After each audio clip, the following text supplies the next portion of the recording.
ये प्रेम की बीमारी, ये प्रेम की बीमारी मुझको बड़ी सताए। ये प्रेम की बीमारी मुझको बड़ी सताए। तू चैन से सोई है मुझे नींद भी न आए। तू चैन से सोई है मुझे नींद भी न आए। ये प्रेम की बीमारी मुझको बड़ी सताए। ये प्रेम की बीमारी मुझको बड़ी सताए।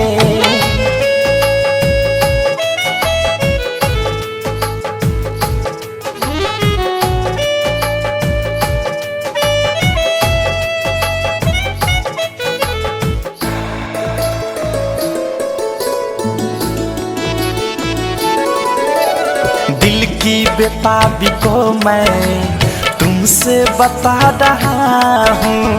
घटवट बदल बदल के रातें बिता रहा हूँ। आँखों के रास्ते दिल में समा गए हो तुम। आग उल्फत की लगा गए हो तुम। बेचैन हूँ, परेशान हूँ, तड़पता हूँ मैं जब से मुझे अपना बना गए हो तुम। दिल की बेताबी को मैं तुमसे बता रहा हूँ। घटवट बदल बदल के रातें बिता रहा हूँ। जितना भुलाना चाहूँ उतना तू याद आए। जितना भुलाना चाहूँ उतना तू याद आए। ये प्रेम की बीमारी मुझको बड़ी सताए। ये प्रेम की बीमारी मुझको बड़ी सताए।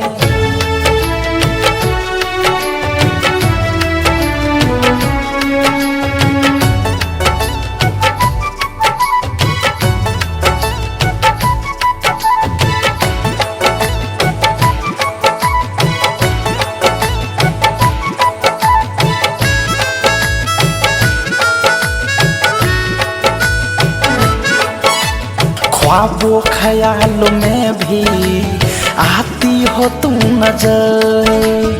ऐसा हुआ है मुझ पे उल्फत का ये असर।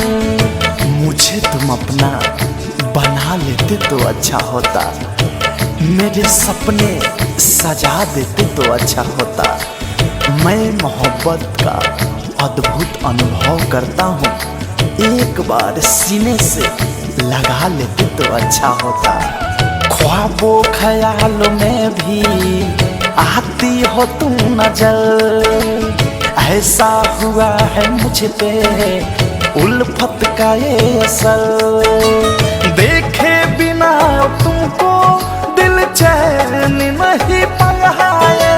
देखे बिना तुमको दिल चैन नहीं पाए। ये प्रेम की बीमारी मुझको बड़ी सताए। ये प्रेम की बीमारी मुझको बड़ी सताए। ये प्रेम की बीमारी, ये प्रेम की बीमारी मुझको बड़ी सताए। ये प्रेम की बीमारी मुझको बड़ी सताए। तू चैन से सोई है मुझे नींद भी न आए। तू चैन से सोई है मुझे नींद भी न आए। ये प्रेम की बीमारी मुझको बड़ी सताए। ये प्रेम की बीमारी मुझको बड़ी सताए।